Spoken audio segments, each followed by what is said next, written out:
Hello friends, income tax विभाग से बहुत बड़ी खबर है। बता दें कि आयकर विभाग ने जानकारी दी है कि ई फाइलिंग पोर्टल पर ITR 3 फॉर्म की ऑनलाइन फाइलिंग शुरू कर दी गई है। जानिए किन किन लोगों को ITR 3 फॉर्म भरना होगा।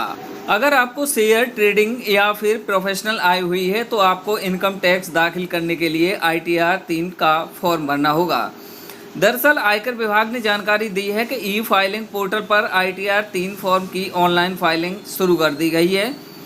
ऐसे में शेयर ट्रेडिंग, व्यवसाय आय या नेशनल स्टॉक एक्सचेंज जैसे गैर सूचीबद्ध शेयरों में निवेश से आय अर्जित करने वाले व्यक्ति अब ई फाइलिंग पोर्टल के माध्यम से सीधे ITR 3 दाखिल कर सकते हैं।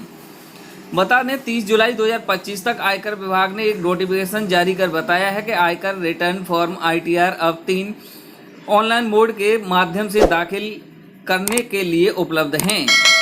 आइए बताते हैं कि ITR 3 कौन कौन दाखिल कर सकते हैं। ITR 3 उन व्यक्तियों और हिंदू अविभाजित परिवारों के लिए लागू होता है जो बिजनेस से या प्रोफेशनल आय अर्जित करते हैं। इसे एक व्यापक या मास्टर फॉर्म माना जाता है क्योंकि यह योग्य फाइलरों को एक ही स्थान पर विभिन्न प्रकार की आय की रिपोर्ट करने का प्लेटफॉर्म देता है। ITR 3 दाखिल करने की पात्रता मानदंड किसी भी व्यवसाय या पेशे में शामिल व्यक्ति या HUF चाहे टैक्स ऑडिट के अधीन हो या नहीं, मकान, संपत्ति, वेतन या पूंजीगत लाभ और अन्य स्रोतों से आय अर्जित करने वाले साझेदार फर्म से पारिश्रमिक प्राप्त करने वाले व्यक्ति भी इसे दाखिल कर सकते हैं। वहीं किसे ITR 3 दाखिल नहीं करना है, व्यक्ति और HUF के अलावा अन्य संस्थाएं जिनके पास व्यवसाय, पेशा या साझेदारी फर्म से